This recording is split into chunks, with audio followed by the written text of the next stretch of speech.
Bonjour à tous, donc bienvenue dans cette correction du DST de synthèse du concours EDEC AST 1. Donc bien entendu, prenez les documents avec vous. Comme je vous l'ai dit, premier réflexe, on regarde les titres, les sous-titres et les sources de chaque document. Qu'est-ce qu'on constate? Premier texte, Blaise Pascal, premier discours sur la condition des grands. Texte philosophique, plutôt difficile d'accès. Il faudra y porter une attention toute particulière. Second texte, Stiglitz, une interview de Joseph Stiglitz, prix Nobel d'économie, ancien président de la Banque mondiale, issu une interview du journal La Tribune, journal économique. Donc, attention aussi.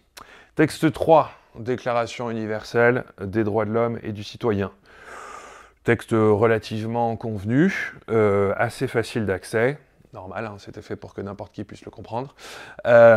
Donc, on n'y passera pas beaucoup de temps. Texte 4, Jean-Jacques Rousseau, discours sur l'origine et les fondements de l'inégalité parmi les hommes. Hein. Donc là aussi, il faudra y passer pas mal de temps. Texte 5, texte 6 et texte 7 sont tous des extraits de presse tirés des Échos ou du Monde.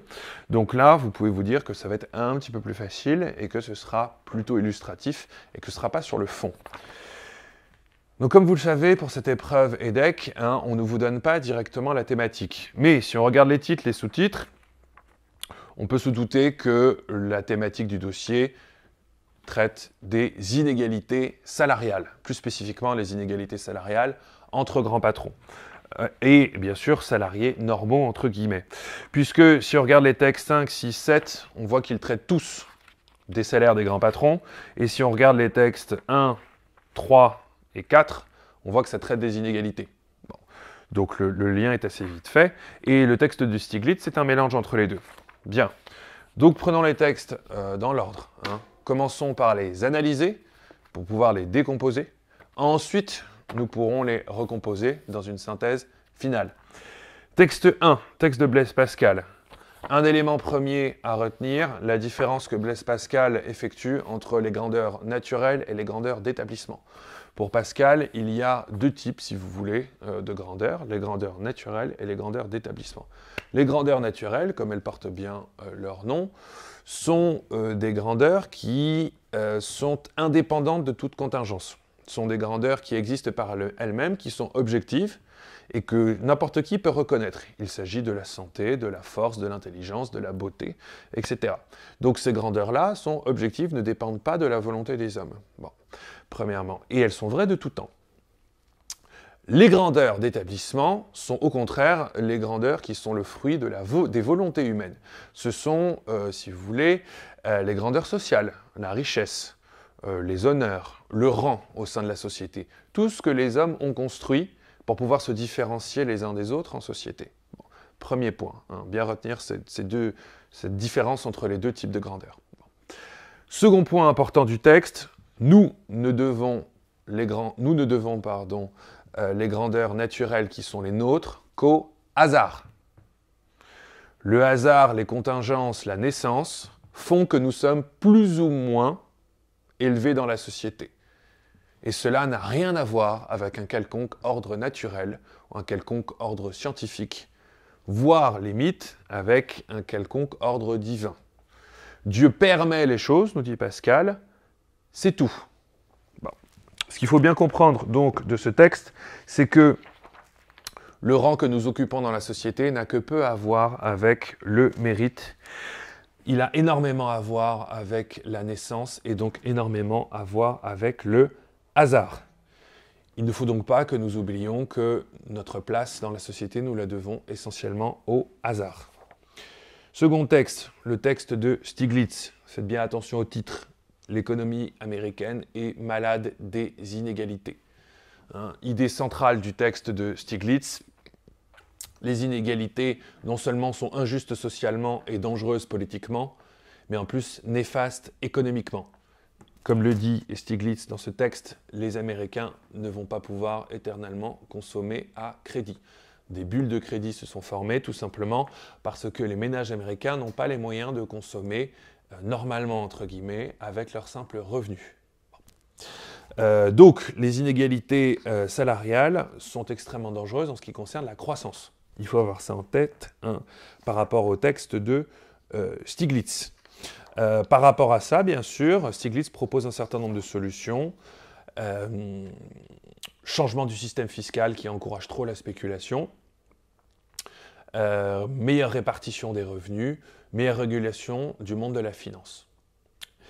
Troisième texte, la Déclaration des droits de l'homme et du citoyen. Alors, ce texte était un texte principiel, c'est-à-dire qu'il nous rappelle un certain nombre de grands principes moraux et politiques, principes qui sont censés être au cœur du pacte démocratique. Et l'on peut lire, article 1er, « Les hommes naissent et demeurent libres et égaux en droit. Les distinctions sociales ne peuvent être fondées que sur l'utilité commune. » Qu'est-ce que ça veut dire? Ça veut dire qu'a priori, on est tous à égalité en termes de droits et de devoirs. Et que certes, il peut y avoir des distinctions sociales, mais il faut qu'elles soient fondées sur l'utilité commune. Donc que ça serve à la société en général. Or, qu'est-ce qu'on a vu avec le texte de Stiglitz juste avant? Que justement, les inégalités sociales n'étaient plus fondées sur l'utilité commune. C'était même tout l'inverse. Les inégalités sociales qui sont au cœur des sociétés capitalistes contemporaines conduisent justement à une inutilité sociale. Point à garder en tête. Le texte 4, le texte de Jean-Jacques Rousseau, est très très proche de celui de Pascal, puisque dans ce texte, Rousseau explicite clairement la différence entre d'un côté les inégalités naturelles, qu'on ne peut que constater, qui existent, qui sont objectives, inégalité de force, de santé, de vitesse, de beauté, d'intelligence, très bien. De l'autre, ce qu'il appelle les inégalités de convention. Les inégalités de convention, ce sont les inégalités qui ont été créées par les hommes. Inégalité de richesse, inégalité sociale, inégalité de rang, inégalité d'honneur. Et le constat de Rousseau est simple. À l'état de nature, les inégalités naturelles entre les hommes sont relativement faibles. Aucun homme n'est plus fort que 10 hommes réunis. Ça n'existe pas. Par contre, en société, vous avez des personnes qui sont des centaines, voire des milliers, voire aujourd'hui presque des millions de fois plus riches que les autres. Comment expliquer un tel écart? Comment est-on passé d'inégalités naturelles faibles à des inégalités de convention, des inégalités morales et politiques au sein de la société gigantesques? Quel est l'hiatus? Et la thèse de Rousseau, bien sûr, est de dire que cela n'est pas naturel, cela n'est pas moral, et cela n'a aucune légitimité autre que l'arbitraire des personnes qui ont mis en place un tel système pour permettre, justement, de telles inégalités qui les servent. Donc pour Rousseau, les inégalités sont non seulement injustes moralement, mais en plus inefficaces moralement et politiquement. Et on voit là que cela rejoint, bien sûr, les idées de Stiglitz. Texte 5. Un chiffre à retenir.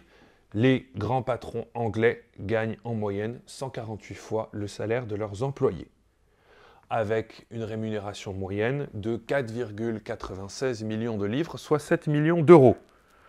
Autre chiffre important, les PDG de WPP et Shell ont gagné respectivement l'année dernière 60 millions et 27,5 millions d'euros. Donc là, effectivement, on est dans des rémunérations qui sont plus de 1400 fois supérieures à celles de leurs salariés moyens. Bon. Face à cela, on peut questionner un certain nombre de responsabilités. Qui est responsable de ça? Est-ce que c'est légal, illégal? Comment ça se fait que ça ait lieu? Puisqu'évidemment, ça choque, surtout en période de crise, un certain nombre de gens.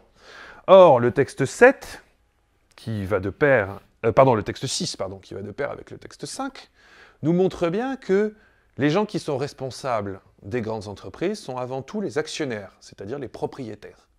Les actionnaires sont responsables de ce qui se passe dans leurs entreprises. Et l'article 5 nous dit « apathie des actionnaires ». Les actionnaires ne réagissent pas, ils laissent faire, voire ils cautionnent. Les textes 6 et 7 questionnent à la fois la légalité de telles pratiques et en même temps l'impossible communication qui a trait, si vous voulez, au salaire des grands patrons. Bon. Alors, Ce qu'il faut bien savoir lorsqu'on lit le texte 7, c'est que ces rémunérations, ces avantages, ne sont en aucun cas illégaux. C'est légal. C'est peut-être immoral, mais c'est légal. Les rémunérations sont décidées dans les conseils d'administration via des comités spécifiques qui sont tous sanctionnés et approuvés par les actionnaires. Donc, à moins de changer la loi, on ne peut a priori rien faire. Le problème, comme le souligne très bien le document 7, c'est l'écart qu'il y a entre la morale et le droit. Le droit n'est pas là pour être moral.